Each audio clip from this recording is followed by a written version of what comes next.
Thank you so much for joining the call every day and giving your association to us, Mataji. Hare Krishna.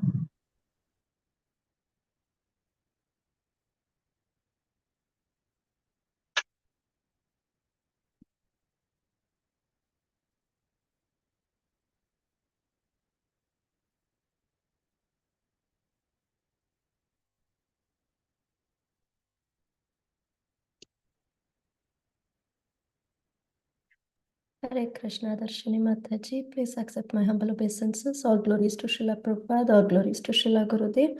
This is Cinmayi Vrajapriya Devi Dasi. Hare Krishna, Cinmayi Vrajapriya Mataji. Tanvat pranams. All glories to Srila Prabhupada. Please accept my humble obeisances. Thank you so much for joining the call and giving your association, Mataji. We are very eager to hear from you. Hare Krishna. Hare Krishna, Mataji. Hare Krishna, Darshini. Please accept my humble obeisances. Jai Shri Prabhupada. This is Preeti Vilasini Devidasi from Atlanta. Thank you, Mataji, for your warm welcoming. And thank you, Preeti Mataji, for the very beautiful show. Hare Krishna, Preeti Vilasini Mataji. Tanvat pranams. All glories to Srila Prabhupada. Thank you so much for joining the call and giving your association to us, Mataji. Hare Krishna.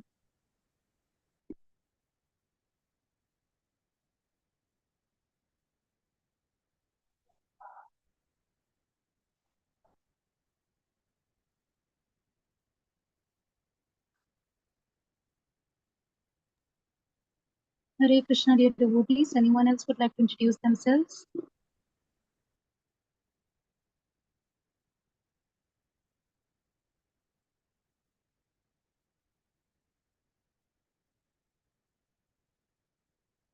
Hare Krishna, Darshini Mataji. Dandvat Pranam. All glories to Srila Prabhupada. My Dandvat Pranams to all the assembled devotees. This is Sushmita from Canada. Hare Krishna. Hare Krishna, Susmita Mataji. Dandvat pranams. All glories to Srila Prabhupada. Please accept my humble All deity, obeisance. not the last one. Second last. Hare Krishna, Susmita Mataji. Dandvat pranams. All glories to Srila Prabhupada. Please, thank you so much for joining the call and giving your association, Mataji. Please accept my humble obeisances. Hare Krishna.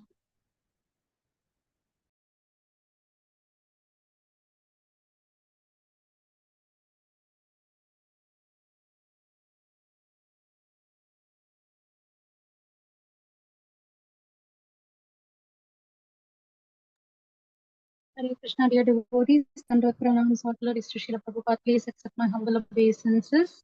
I welcome all of you to the mid-morning session of Bhakti Sanga Japa conference call. The next part of the session is going to be Sri Caitanya Bhagavatam class, which is going to be given by Her Grace Cinmayi Vrajapriya Mataji. Before moving on to the session, I would like to read Srila Prabhupada's quote for today. When there is suffering given by Krishna, a devotee does not take seriously suffering. A devotee thinks it is the favor of Krishna that he has put me into suffering. They never see suffering as suffering. It is favor of Krishna. That is devotee's vision. It is exactly like a son who knows his father well. If the father slaps, the son never protests.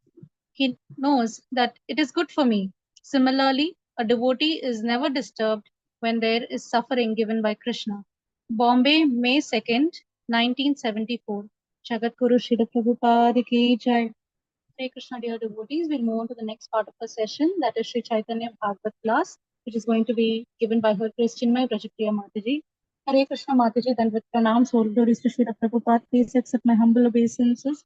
Thank you so much for joining the call today, Mataji, and enlightening us on the topic of Sri Caitanya Bhagavatam Madhya Khanda, chapter 10, verses 113 to 125. We are very grateful to have you on the call, Mataji, and we are very eager to hear from you. Hare Krishna, Mataji.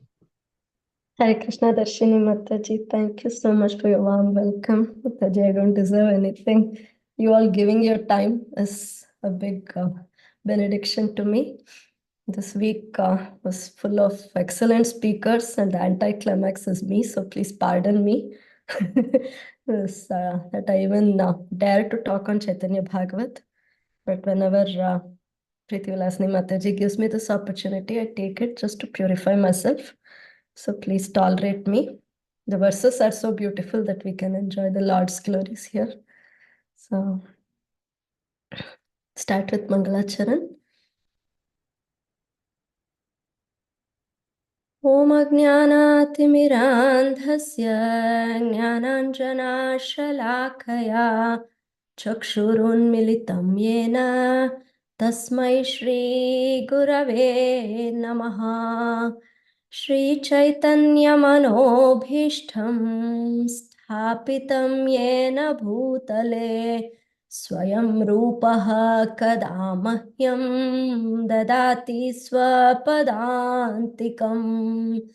Vandeham Shri Guru Shri Yuta Padakamalam Shri Gurun Vaishnavanscha Shri Rupam Sagrajatam Sahagana Raghunathanvitam Tam Sajivam Sadvaitam Savadhutam Parijana Sahitam Krishna Chaitanya Devam Shri Radha Krishna Padan Sahagana Lalita Shri Vishakhan Vitamscha He Krishna Karuna Sindho Dinabandho Jagatpate Gopesha Gopika Kanta Radha Kanta Namostute Tapta Kanchana Gorangi Radhe Vrindavaneshwari Vrishabhanu Sute Devi Pranamami Hari Priye Vanchakalpatarubhyascha Kripa Sindhubhya Evacha Patitanam Pavanebhyo Vaishnavebhyo Namo Namaha.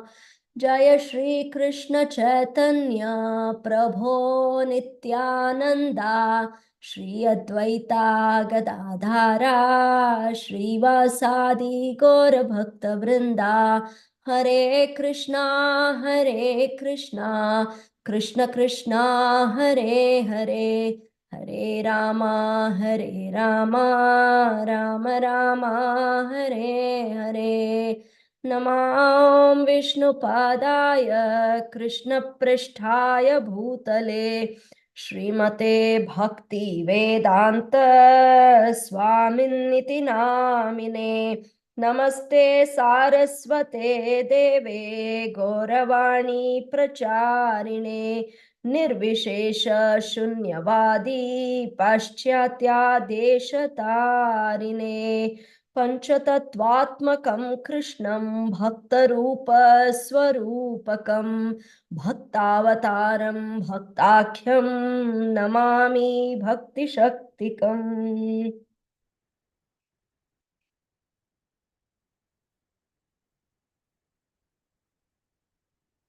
Ukam karoti vachalam panghum langhayate girim yatkripātamaham vande Shri Gurum Dīnatarinam Paramanandam Madhavam Shri Chaitanyam Ishwaram Harihi Om. Hare Krishna, everybody. So we are in a beautiful phase where our Supreme Lord's Mahaprakash Leela is concluding. And yesterday we saw the glories of Srila Haridas Thakur, and it was so beautiful. How Srila Haridas Thakur's association is coveted by even Lord Brahma, Lord Shiva, and Ganga Devi is waiting when Haridas Thakur will come and take bath in her. So this way, and even touching the body of Srila Haridas Thakur, even hearing his name, Namacharya Srila Haridas Thakur ki jai, that itself will bring so much of purification in us. So Mataji was explaining so beautifully all those things. And we saw how Haridas Thakur was glorified by Supreme Lord, and that pastime ended. So now we will move to a different section today, and we will see who's been the recipient of today, has been the recipient of Mahaprabhu's mercy today. But before we move on to the verses, I would like to offer my obeisances unto the lotus feet of all the Vaishnavas. Please bless me that I will, whatever comes out of my mouth should be totally in accord with Srila Prabhupada's purports. and nothing from my mental concoction should rise. So this blessing is very important for my spiritual progress. So please, I beg you all to bless me that. So we'll start with today's verse, text 113. वासियाचे महाज्योति खटार उपरे महाज्योति नित्यानंद छत्रधर शीरे. As the most effulgent Lord sat on the throne, the most effulgent Nityananda held an umbrella over his head. So as soon as I read this verse, the first thing that struck me was the phrase most. Most is a superlative degree. We generally use it with just one person, like the best of all. That's most.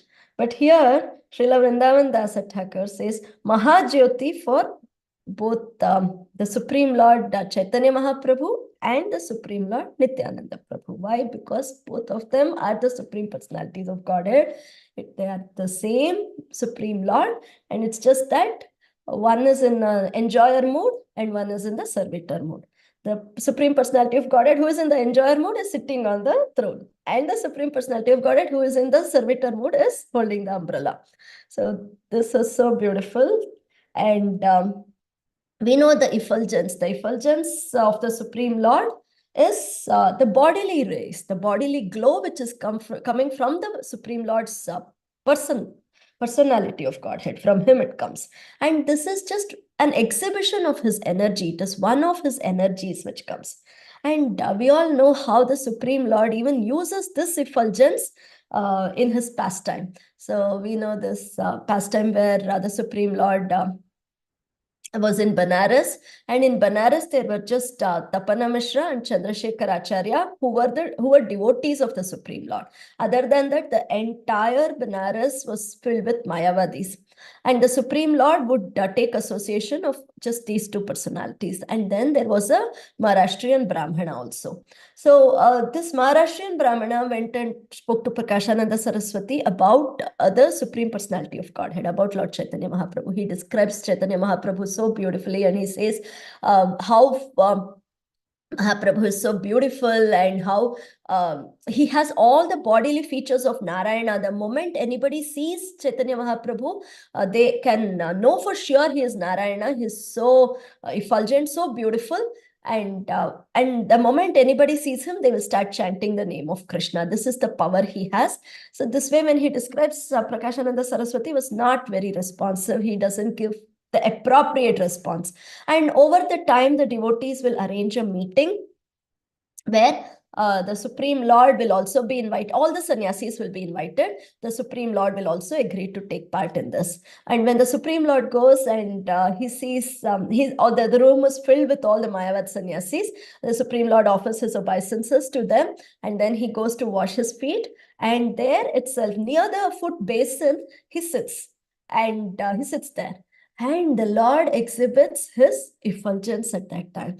And he appears so beautiful with that effulgence that with this, like yesterday also, Mataji was, I think it was her Grace Preeti last night, Mataji, she was saying his weapon is beauty. So he uses that weapon and he attracts all these Mayavad sannyasis, and they come. And then Prakashananda Saraswati asks him, why are you sitting here? And the Lord, there's a big discussion which goes on between the Supreme Personality of Godhead and Prakashananda Saraswati. So the Lord's effulgence also he uses when he wants. So we'll move on to actual pastime of today. And whom does the Lord see now? Lord sees his favorite nada. He says, Advaitera bhiti chahi hasiya hasiya manera vritanta tanre kahe prakashiya. The Lord smiled and looked at Advaita Acharya as he revealed Advaita's internal sentiments. The word bhiti means foundation towards or looking at him. So now the Supreme Lord looks at his favorite Advaita Acharya and he says, Shuna Shuna Acharya Tomara Nisha Bhage Bhojana Karila Amita Mane Jage. Listen, O Acharya, do you remember how I made you eat one night? This is the pastime which we will read today. So we'll move further. Yakhana amara nahi haya avatara amare anite shrama karila apara. Before I incarnated, you greatly endeavored to bring me. So we know how Advaita Acharya would feel so sorry for the general mass who were so far away from bhakti at that time. They would practice karma kanda, they would practice mental speculation. They were in everything except bhakti yoga. And Advaita Acharya, this was said by my Srila Gurudev, he being the personality of Godhead, he thought that he could give liberation but not prema.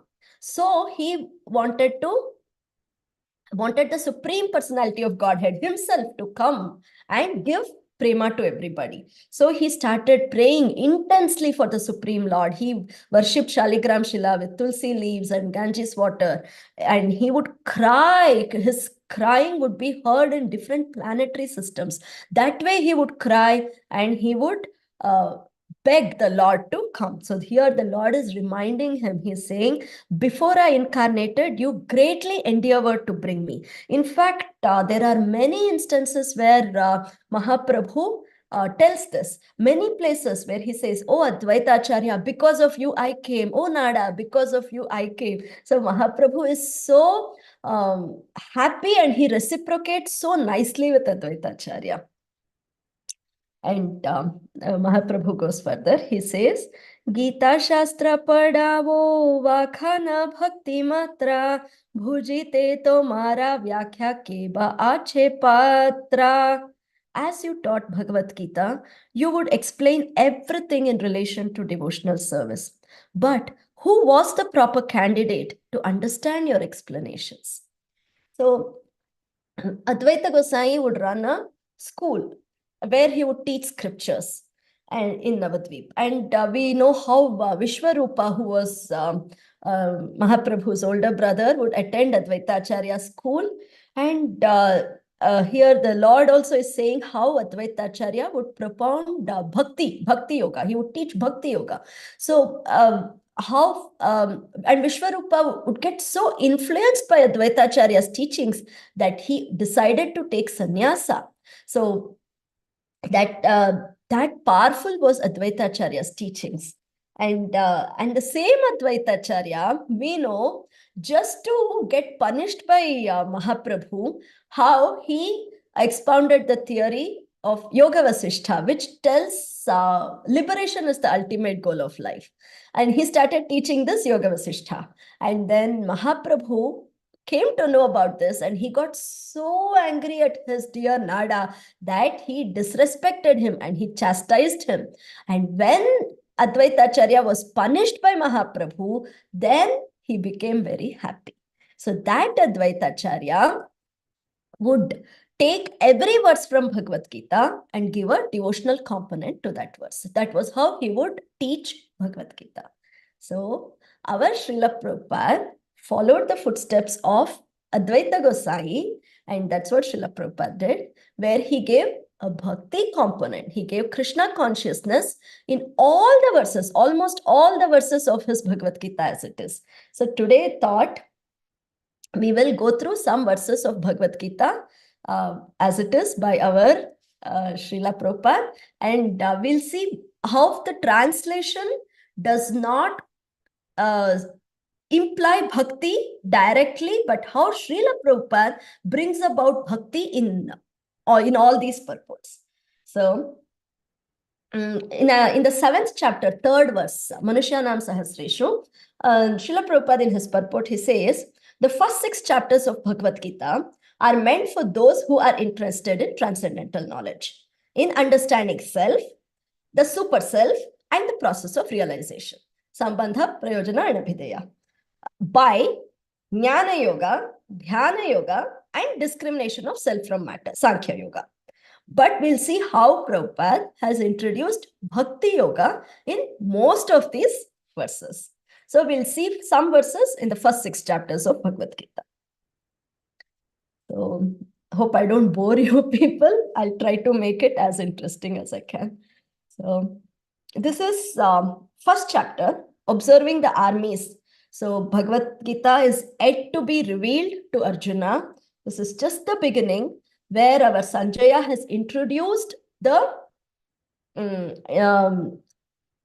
some soldiers of Kauravas to Dhritarashtra. He's introduced Dronacharya, he's introduced Bhishma, and then the conch shell is blown and Arjuna says this verse. So it is the very beginning of Bhagavad Gita. And Arjuna says, this is 21 and 22 verses, first chapter. O infallible one, please draw my chariot between the two armies so that I may see those present here who desire to fight and with whom I must contend in this great trial of arms. How does Prabhupada begin his part? Although Lord Krishna is the Supreme Personality of Godhead, out of his causeless mercy, he was engaged in the service of his friend. Prabhupada takes the address of Arjuna, O infallible one, Achyuta, he takes that. And he explains to us how Krishna is called Achyuta. He gives two meanings. Why Krishna is called Achyuta here? He says, he never fails in his affection for his devotees, and thus he is addressed herein as infallible. 2. As a charioteer, he had to carry out the orders of Arjuna, and since he did not hesitate to do so, he is addressed as infallible. Prabhupada continues further.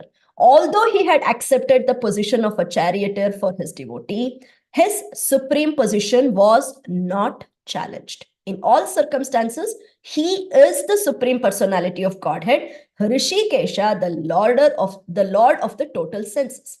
The relationship between the Lord and his servitor is very sweet and transcendental. The servitor is always ready to render service to the Lord, and similarly, the Lord is always seeking an opportunity to render some service to the devotee. He takes greater pleasure in his pure devotee, assuming the advantageous position of ordering him. Than he does in being the giver of orders. Since he is master, everyone is under his orders and no one is above him to order him. But when he finds that a pure devotee is ordering him, he obtains transcendental pleasure, although he is the infallible master in all circumstances. So how beautifully, just in the beginning of Bhagavad Gita, Srila Prabhupada positions the Supreme Personality of Godhead. So next is, we'll go to 28th verse. Arjuna said, my dear Krishna, seeing my friends and relatives present before me in such a fighting spirit, I feel the limbs of my body quivering and my mouth drying up. In between, I'm picking some sentences. Arjuna, just after seeing his kinsmen, friends, and relatives on the battlefield, was at once overwhelmed by compassion for them who had so decided to fight amongst themselves. As far as his soldiers were concerned, he was sympathetic from the beginning, but he felt compassion even for soldiers of the opposite party, foreseeing their imminent death. And Prabhupada clarifies it to us. Such symptoms in Arjuna were not due to weakness, but due to his soft-heartedness, which is a characteristic of a pure devotee of the Lord. So after positioning the Supreme Personality of Godhead, Prabhupada immediately positions his pure devotee. And what is the verse which Prabhupada introduces here? He says, Yasyasti bhaktir bhagavati akinchana. So one who has unflinching devotion for the Supreme Personality of Godhead, all good qualities of demigods will come in him. So this is how Prabhupada is introducing the devotee of Krishna, right in the beginning of Bhagavad Gita. Then we'll move to this 32nd verse, where Arjuna is saying, O Govinda, of what avail to us are a kingdom, happiness, or even life itself, when all those for whom we may desire them are now arrayed on this battlefield. So now Prabhupada will clarify. He's saying, Arjuna has addressed Lord Krishna as Govinda, because Krishna is the object of all pleasures for cows and senses. By using the significant word, Arjuna indicates that Krishna should understand what will satisfy Arjuna's senses. But Govinda is not meant for satisfying our senses. So Prabhupada is introducing how we have to practice bhakti. Rishikena Rishikesha Sevanam. So that's what Prabhupada is saying here. Govinda is not meant for satisfying our senses. If we try to satisfy the senses of Govinda, however, then automatically our senses are satisfied. So Next, we'll move on to second chapter. Second chapter, second verse. So this is our Supreme Lord has not yet spoken at all. He just says in the first chapter, he says, behold, O Partha, see this, this is the Kuru's army. So now our Supreme Lord is speaking. The first verse he speaks. Sri Bhagavan Uvacha, the Supreme Personality of Godhead said, my dear Arjuna, how have these impurities come upon you? They are not at all befitting a man who knows the value of life. And how does Prabhupada? What does Prabhupada do in the purport? Prabhupada immediately goes to the 3 stages of absolute truth realization. He is positioning the Supreme Personality of Godhead, Bhagavan, here. So he is explaining to us what is Bhagavan, who is Bhagavan. And he introduces Vadanti Tat Tattva Vidas. He says absolute truth can be realized in 3 phases, Brahman, Paramatma, and Bhagavan. And he explains Bhagavan. He gives example of our sunshine, sun disk, and sun supreme, the sun god. So that example the Prabhupada gives here.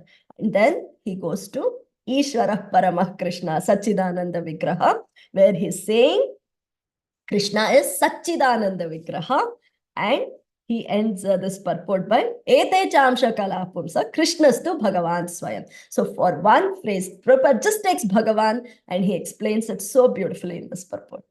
And then we have the beautiful verse, Karpanya Dosha, right? So here Krishna is saying, I'm so sorry. Arjuna is saying, now I'm confused about my duty and have lost all composure because of miserly weakness. In this condition, I'm asking you to tell me for certain what is best for me. Now I am your disciple and a soul surrendered unto you. So here Prabhupada takes the word Kripana, miser, and he explains to us who is a miser. He says one who doesn't use human life for self-realization, one who is too attached to his family, one who is too attached to his extended sense gratification, like nation, community, all these things. And he calls this attachment to family, my wife, my children. He calls it a beautiful phrase, skin disease. The first time I read it, I was like, oh my God, Prabhupada is a genius. He calls this is the skin disease, not some psoriasis or eczema, which we get.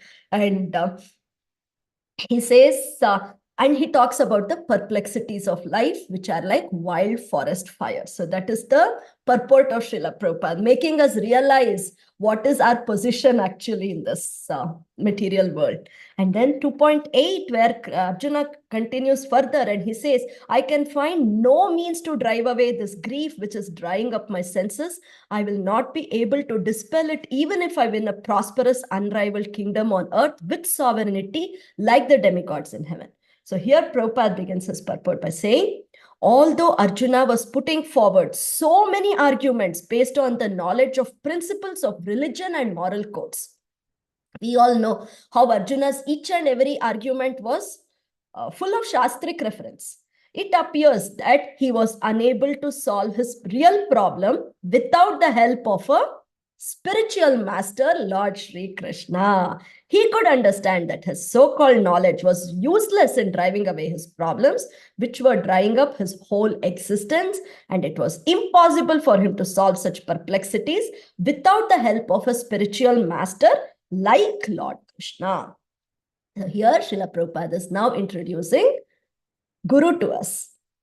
He's introducing spiritual master, and he's saying in his sentence, with the help of a spiritual master like Lord Sri Krishna, he's saying the disciplic succession. So how in very, very few words, Prabhupada is teaching so much to us in a translation which was so different. Then we will go to third chapter.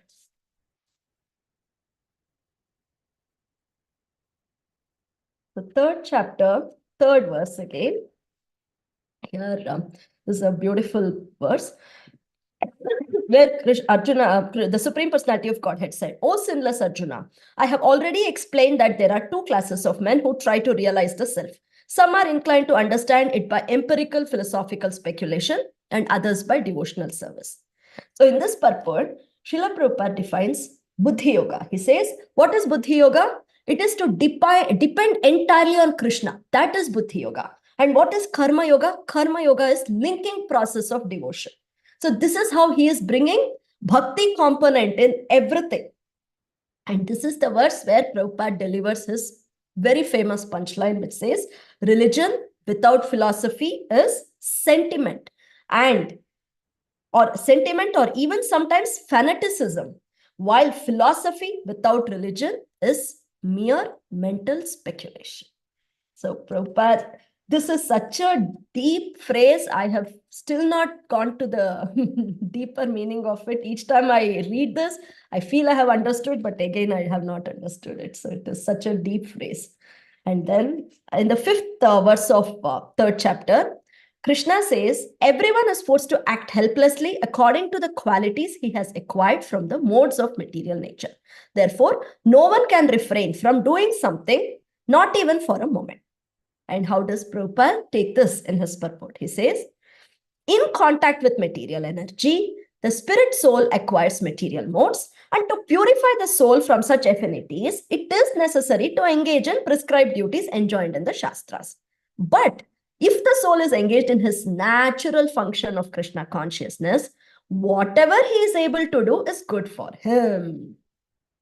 And Prabhupada quotes, Tyaktva dharmam charanambujam hare. If someone takes to Krishna consciousness, even though he may not follow the prescribed duties in the Shastras or execute devotional service properly, or even though he may fall down from the standard, there is no loss or evil for him. But if he carries out all the injunctions for purification in the Shastras, what does it avail him if he is not Krishna conscious? So this is what Prabhupada is saying. Krishna says everyone should act, and they will act helplessly according to their modes. But Prabhupada is giving us a key here. He's saying, get to Krishna consciousness and then the modes will stop controlling you. Fully when you become Krishna conscious, then the modes will stop controlling you. Then we go to fourth chapter. I have not many verses, so I'll try to do this quickly. So fourth chapter purports are amazing. The initial few verses. The first chapter is where Krishna says how he instructed this to Vivaswan, this science of God to Vivaswan, and then Vivaswan gave it to Manu, Manu gave it to Ikshvaku, and then it was lost somewhere. And for that verse, Prabhupada dates Bhagavad-Gita. He says, he establishes how old Bhagavad-Gita is. He says for mankind, at least it will be 2 million years old. And when Krishna gave it to Vivaswan, it must have been 120 million years old. So that is, he dates Bhagavad-Gita for its authenticity. And then he comes to the second verse, which says, the supreme science was thus received through the chain of disciplic succession, and the saintly kings understood it in that way. But in course of time, the succession was broken, and therefore the science as it is appears to be lost. This is the Supreme Lord saying.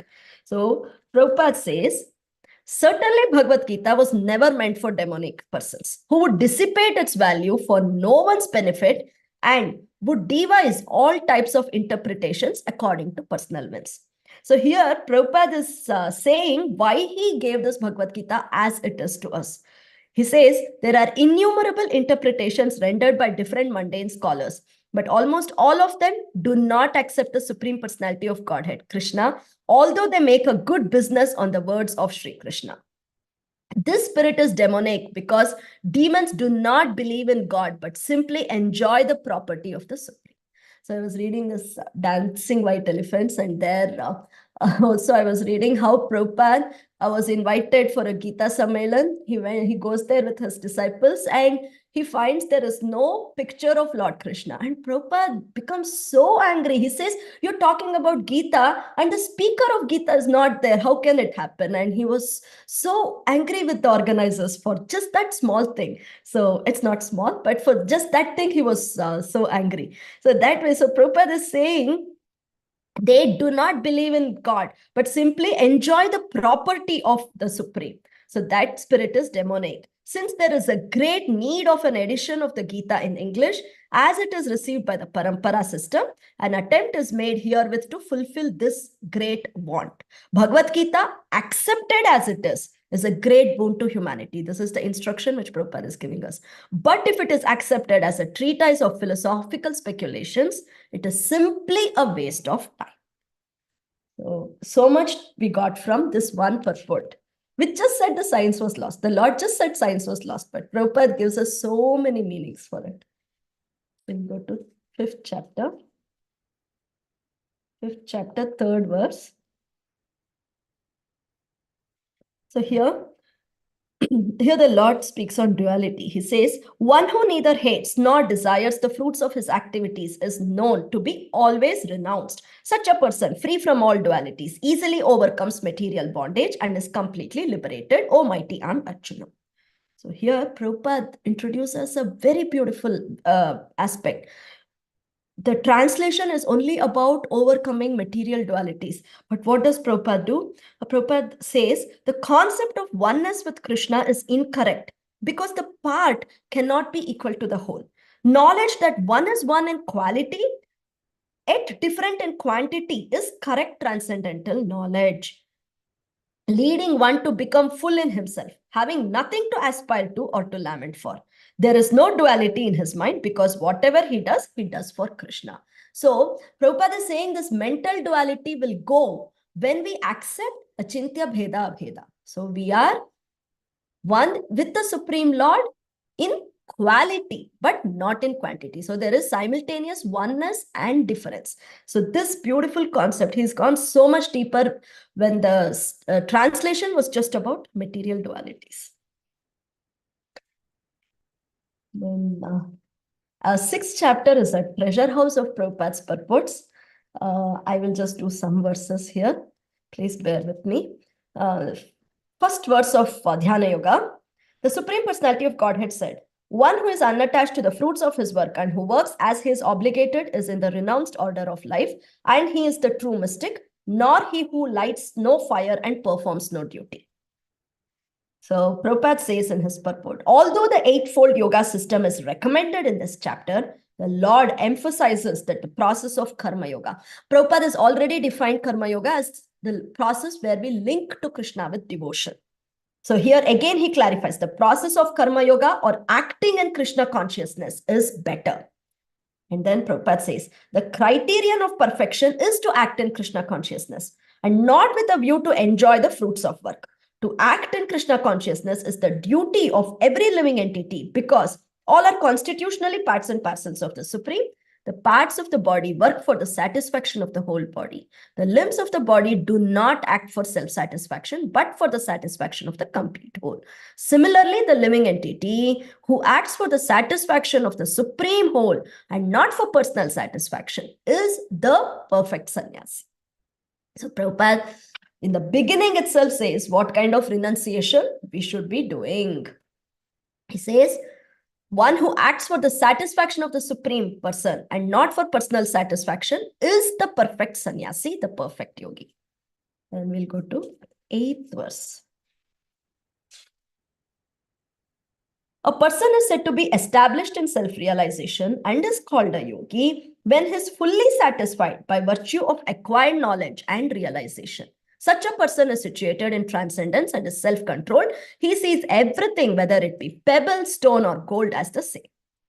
So here, there are two components, jnana and vijnana. So Prabhupada says, no one can become Krishna conscious simply by mundane scholarship. And how does this vijnana comes? He says, one must be fortunate enough to associate with a person who is in pure consciousness. So when there is association with a pure devotee, then vijnana happens, then realization happens. A Krishna conscious person has realized knowledge by the grace of Krishna because he is satisfied with pure devotional service. So a Mahabhagavata, because of his pure devotional service, will have realized knowledge. So when we come in contact with such a Mahabhagavata, like yesterday also Mataji was explaining in these terms itself, how when we come in contact with a Mahabhagavata, we will spontaneously also get a spark of that realized knowledge along with his bhakti. So by transcendental knowledge, one can remain steady in his convictions, but by mere academic knowledge, one can easily be deluded and confused by apparent contradictions. It is the realized soul who is actually self-controlled because he is surrendered to Krishna. So Krishna is talking about self-control, realization, and Prabhupada is again saying it is Krishna consciousness and association of devotees with pure devotees who are full in Krishna consciousness is the only way we can get realization and self-control. Then we will go to 16th, where Krishna says, there is no possibility of one becoming a yogi, O Arjuna, if one eats too much or too little, if one sleeps too much or does not sleep enough. So for this, Prabhupada says, anyone who eats for sense pleasure or cooks for himself, not offering his food to Krishna, eats only sin. It is not too much in quantity or too little in quantity. The definition is prasadam. We eat prasadam, we are safe. We don't eat prasadam, we are buying sin. One who eats sin and eats more than is allotted to him cannot execute perfect yoga. It is best that one eat only the remnants of foodstuff offered to Krishna. A person in Krishna consciousness does not eat anything which is not first offered to Krishna, and therefore only the Krishna conscious person can attain perfection in yoga practice. So you have to be Krishna conscious, you have to follow this process, and then you can become perfect. So that's Prabhupada's instruction.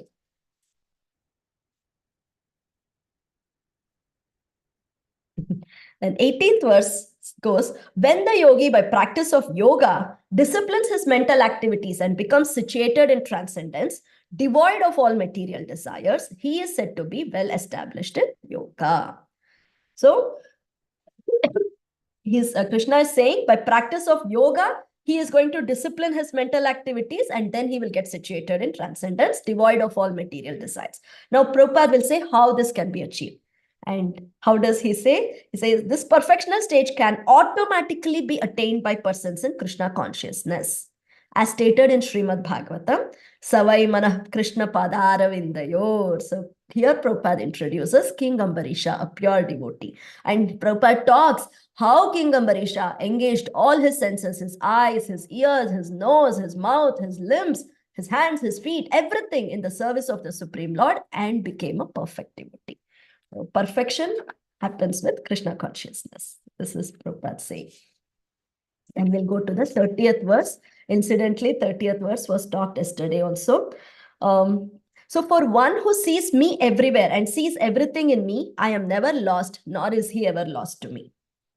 So for this, this verse, when we take on its own, may create a small doubt of impersonalism, like the Lord is everywhere, we have to see him everywhere and see everything in Krishna. So this is a little confusing, but thanks to Srila Prabhupada, Prabhupada says, a person in Krishna consciousness certainly sees Lord Krishna everywhere and he sees everything in Krishna. This is how Prabhupada begins the purport. Such a person may appear to see all separate manifestations of the material nature, but in each and every instance, he is conscious of Krishna, knowing that everything is a manifestation of Krishna's energy. Nothing can exist without Krishna, and Krishna is the Lord of everything. This is the basis of Krishna consciousness. Krishna consciousness is the development of love for Krishna, a position transcendental to material liberation.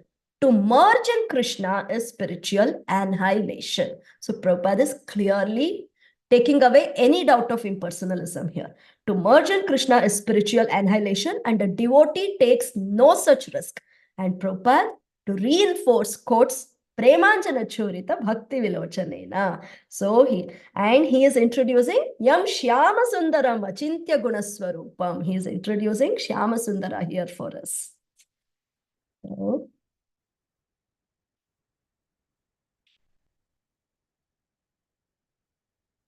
yes, this 35th verse, the Lord talks about practice and detachment. He says, "O mighty son of Kunti, it is undoubtedly very difficult to curb the restless mind, but it can be done by suitable practice and detachment."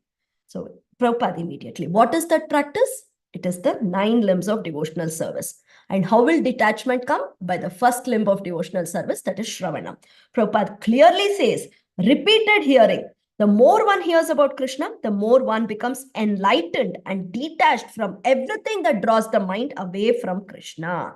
By detaching the mind from activities not devoted to Krishna, one can very easily learn Vairagya. So Shravanam leads to Vairagya. That is how Prabhupada is helping us to understand how we have to practice and be detached. Then we'll go to the last verse of 6th chapter. It says, Yogi namapi sarvesham madgatena antaratmanam. Of all the yogis, the one with great faith who always abides in me, thinks of me within himself, renders transcendental, loving, devotional service to me. He is the most intimately united one with me and is the highest of all. This is the Lord saying.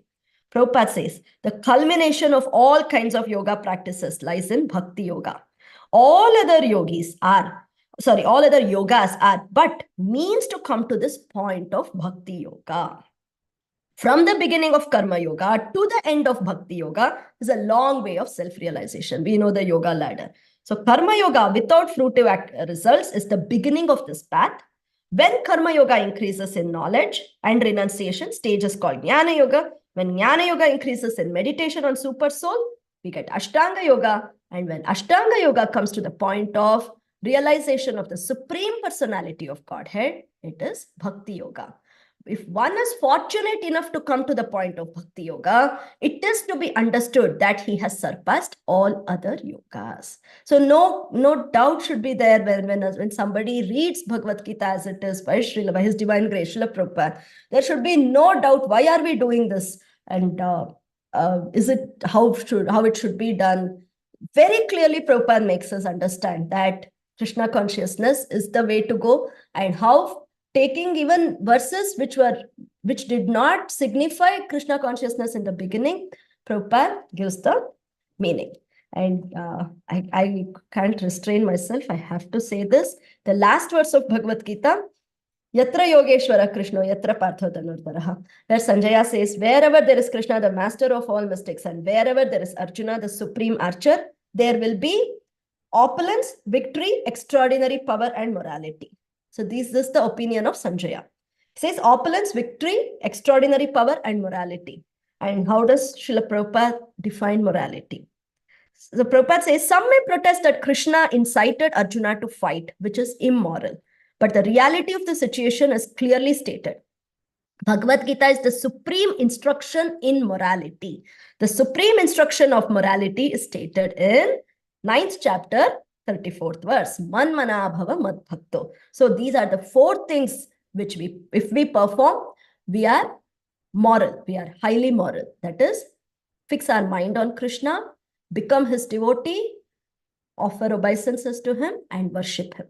So these are the 4 things which Krishna wants from us. And if we do these 4 things, we are following the supreme moral code. And in the end, Prabhupada says, the essence of all religion is Sarvadharman Parityajya. So this is how Srila Prabhupada gave us Bhagavad Gita as it is and explained how Krishna consciousness is so important to us. Now let's move on with the rest of our verses for today.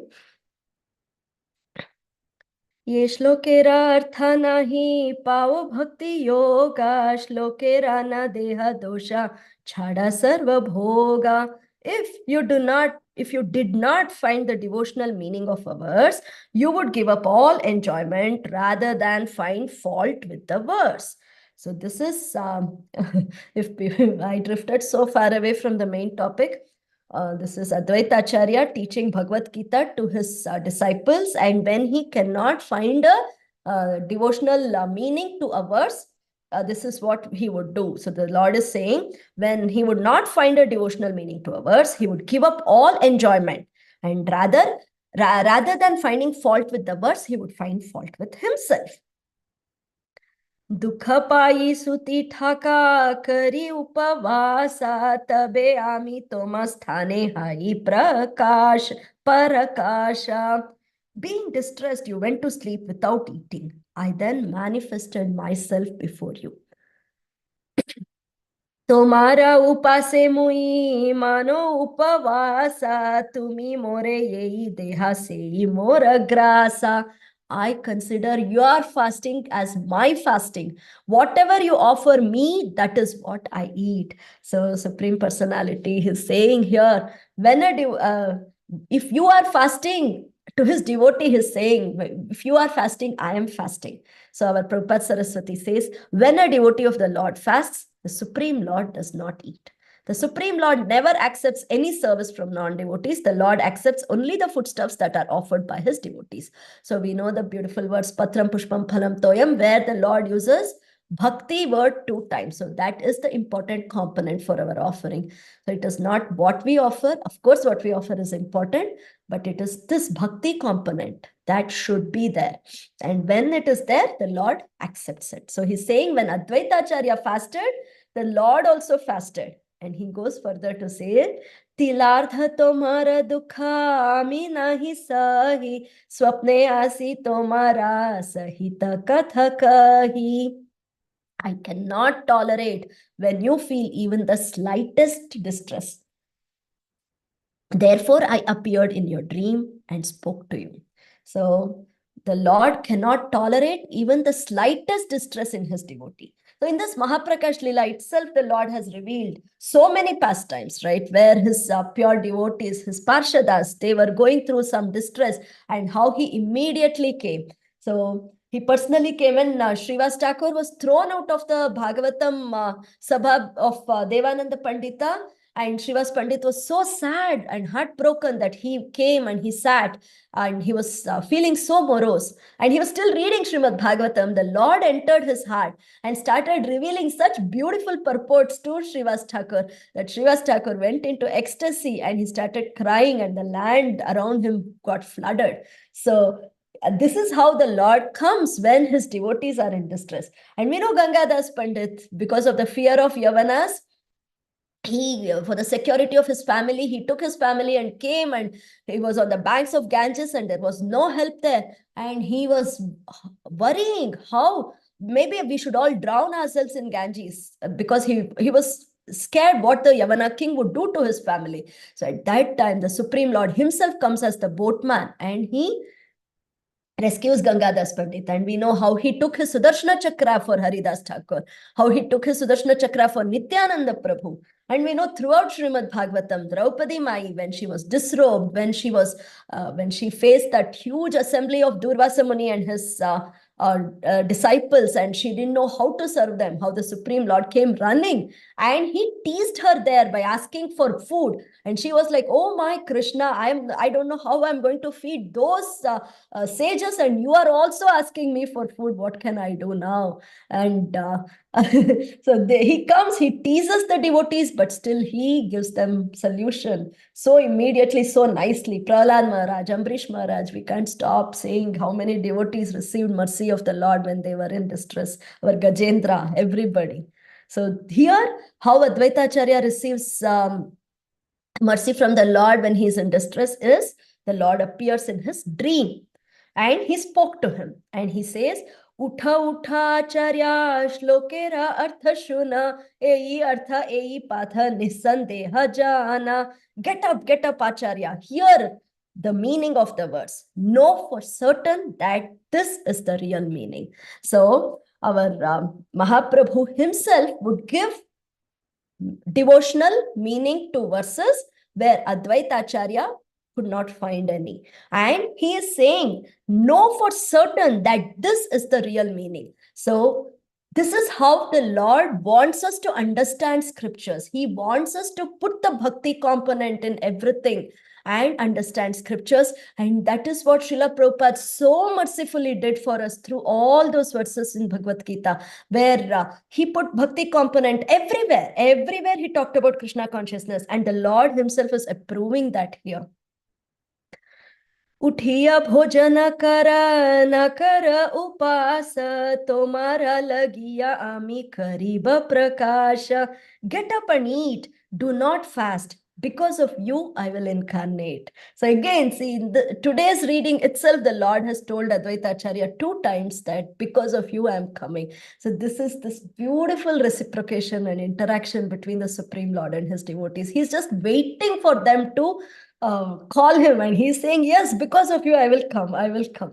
And Santoshe uthiya tumi karaha bhojana ami bali tumi ena manaha swapana. And then the Lord is teasing Advaita Acharya here. He's saying, you got up and ate in satisfaction. Although I spoke to you directly, you thought it was a dream, Advaita Acharya. You thought it was a dream and it just got revealed to you. No, I spoke to you these meanings.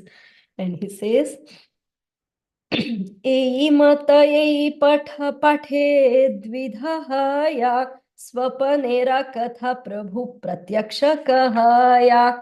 In this way, whenever some doubt arose during his recitation, the Lord would directly speak to him in his dream. Whenever Advaita Prabhu's recitation of Bhagavad-Gita created doubts in the minds of ordinary people and obstacles in extracting meanings favorable to devotional service, he heard the actual purport from Mahaprabhu during his sleep. So, Lord Advaita Acharya is the personality of Godhead himself. He is Mahavishnu and Sadashiva combined. And he has direct dealings with the Supreme Lord, and the Supreme Lord could very easily reveal himself to him in his dream, and Advaita Acharya understood whatever the Lord is supposed to talk. So, but we are such conditioned souls, and even our dreams are also contaminated, at least mine. And even if there is something which is happening, how will I even know how to realize the Supreme Lord or anything? In fact, Srila Prabhupada, in his Beyond Birth and Death, he says, no one can order God to come before him and dance, but we should work in such a way that Krishna will be pleased to reveal himself to us. So Prabhupada is saying we have to work in such a way that Krishna will be pleased with us and he will reveal himself to us. And how should we work? What should we do? For this, Srila Rupa Goswami says in Bhakti Rasamrita Sindhu 1.2.234. अतः श्री कृष्ण नामादि न भवेत् ग्राह्यम् इन्द्रियैः सेवोन्मुखे हि जिह्वादौ स्वयमेव स्फुरत्यदः. One cannot understand the transcendental nature of the name, form, quality, and pastimes of the Supreme Lord, of Shri Krishna. Sorry, here Shri, because it says, the verse says, Ata Shri Krishna Namadi, again, personality. Shri Krishna. Through one's materially contaminated senses, we cannot enjoy. Only when one becomes spiritually saturated by transcendental service to the Lord with his senses, jihvada, with our tongue and with our other senses, when we start serving the Supreme Lord, then slowly they are revealed to us. There is a similar verse like this in 10th canto. This is the prayer by demigods, text 36. It says, Nanama rupe guna janma karma bhir nirupitavye tava tasya sakshinaha manovachobhyam anumeya vartmano deva kriyayam pratiyanti athapihi. O Lord, your transcendental name and form are not ascertained by those who merely speculate on the path of imagination. Your name, form, and attributes can be ascertained only through devotional service. And in purport, this also is a beautiful purport by Srila Prabhupada. Prabhupada starts with Ata Shri Krishna Namadi. He explains that verse and he says how we have to serve the Supreme Lord with our senses. Sevon mukhehi jihvadav swayameva spuratyadaha. And then Prabhupada says this confirms Krishna's own words in Bhagavad-Gita 1855. Bhaktya mam abhijanati yavanyaschasmi tattvataha. Tato mam tattvato jnatva vishate tad anantaram. One can understand the Supreme Personality of Godhead as he is only by devotional service. And when one is in full consciousness of the Supreme Lord by such devotion, he can enter into the kingdom of God. Only by Sevon Mukha, by engaging oneself in the Lord's service, can one realize the name, form, and qualities of the Supreme Personality of Godhead. So Prabhupada describes further how the service can be done, everything. And then he quotes where will the service culminate, like what will be the ultimate goal? That is, Premanjana Churita Bhakti Vilochanena Santah Sadaiva Hridayeshu Vilokayanti Yam Shyama Sundaram Achintya Gunaswarupam Govindamadi Purusham Tamaham Bhajami. So, when our eyes are anointed with love for Krishna, then the Santaha, Sadaiva, they will start seeing Krishna all the time in their heart. And how will they see? They will see him in his Shyama Sundara form. And further description of that Shyama Sundara form, Prabhupada says, Venum Kvanantamaravinda Dalayataksham Barhavatam Samasitam Buddha Sundarangam Kandarpa Koti Kamaniya Vishesha Shobham Govindamadi Purusham Tamaham Bhajami. I worship Govinda, the primeval Lord, who plays on his transcendental flute. His eyes are like lotus flowers. He's decorated with peacock plumes. His bodily color resembles the color of a fresh black cloud. And his bodily features are more beautiful than millions of cupids. This beauty of the Supreme Lord can be seen by devotees who are in love with him. Devotees whose eyes are anointed with love of Godhead. Premanjana Chorita Bhakti Vilochanena. This will end. Srila Guru Maharaj ki jai, Srila Prabhupada ki jai. Vajapataparibhascha kripa sindhubhyo vacha patitanam pavanebhyo vaishnavebhyo namo namah. Please correct all the mistakes I have made, Mataji. There must be plenty of mistakes. So, and please share your realizations. Hare Krishna. Hare Krishna, Mataji, what a superb class. Really, it was very, very different, a very unique way of presenting. A lot of research. I was saying that you were picking verses from Bhagavad-Gita to show the mood of how Prabhupada and Advaita Acharya's mood is very similar. And then later, I was also noticing that you were quoting from so many different places, like Beyond Birth and Death, and then from Nectar of Devotion, and then Dancing Elephants. From so many places you were picking up analogies, stories, and so on. And I was, while you were talking, I don't have any questions, but this was running in my mind. That's why Srila Prabhupada's purports are called Bhakti Vedanta purports. Of course, his name is Bhakti Vedanta, but still, it is every Vedanta is described in terms of Bhakti, and it is called as the Bhakti Vedanta purport. His name is also that. And when he talks about this Narad Muni pastime in the first canto also, though the verse itself doesn't say that they were, I don't know, maybe it says, I don't know, but I'm just thinking, he always highlights them as Bhakti Vedantas, because Narada Muni got their Maha, and then he started developing symptoms of, he almost went to the stage of Bhava, right? In the process of his search for Krishna.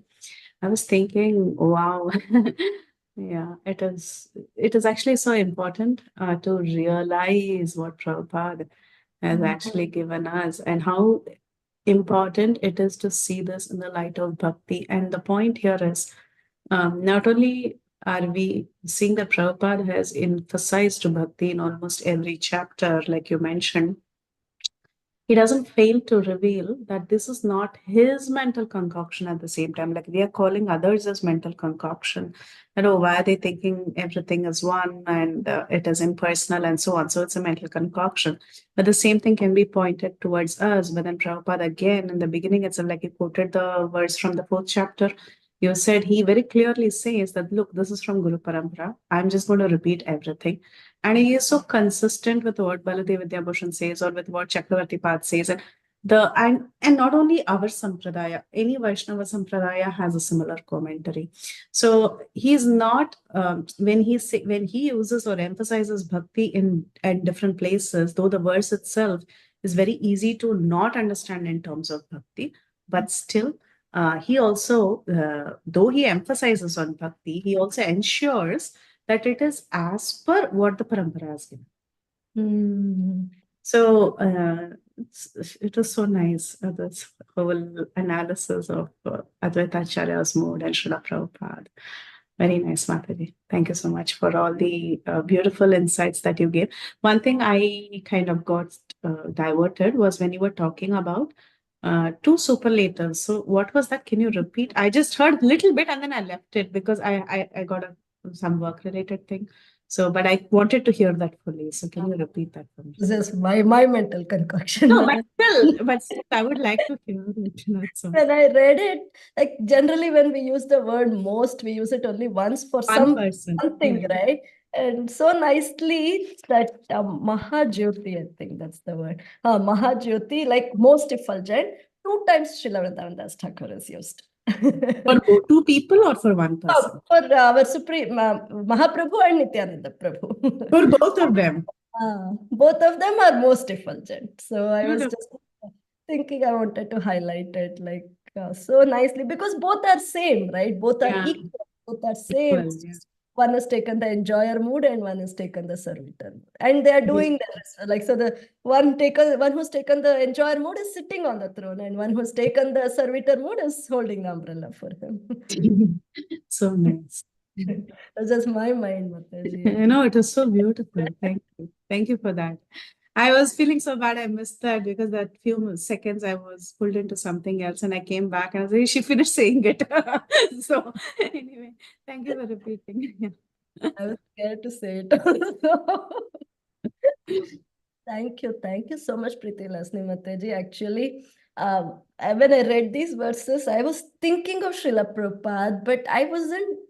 My mind was not. I'm not so deep that I could relate it. And when I said it to you, you said, "Yes, Srila Prabhupada also says right from the beginning. He talks about Krishna consciousness, right? So that's where I thought I will do it like this, Mataji. So it's actually your idea. I was thinking how to bring Srila Prabhupada's purports in this, and I was not able to connect. It was you who connected it for me. So thank you. Yeah, just a thought, but you built on it so beautifully. Yeah, but thank you, Mataji. Hare Krishna. Hare Krishna.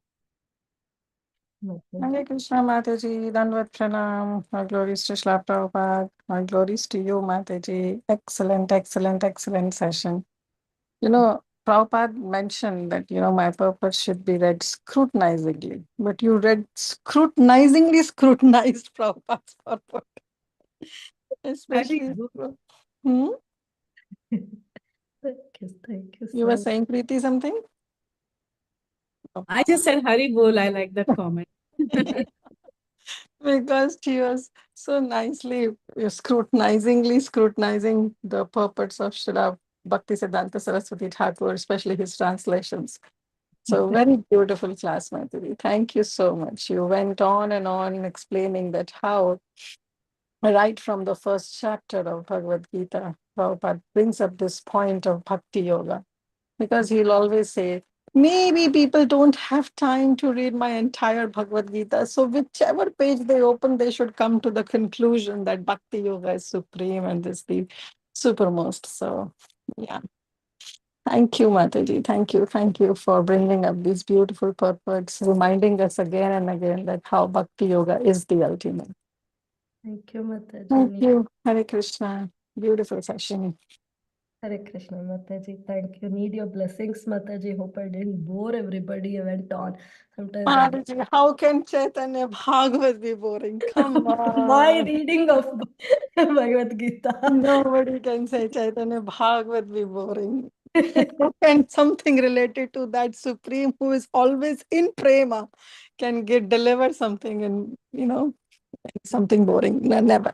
And of course, you are a devotee, Mataji. You are initiated devotee. So your speculation cannot be just a mental speculation. Definitely it's coming out from the mercy of Srila Gurudev. So, all glories to you, Mataji. Thank you so much. Hare Krishna. Thank you, Mataji. My initiation itself is a mercy initiation. So, yes, Mataji. Thank you. It's Gurudev who is talking, not me. Thank you so much, Mataji, for your blessing. Mataji, Sukhsagari, Mataji.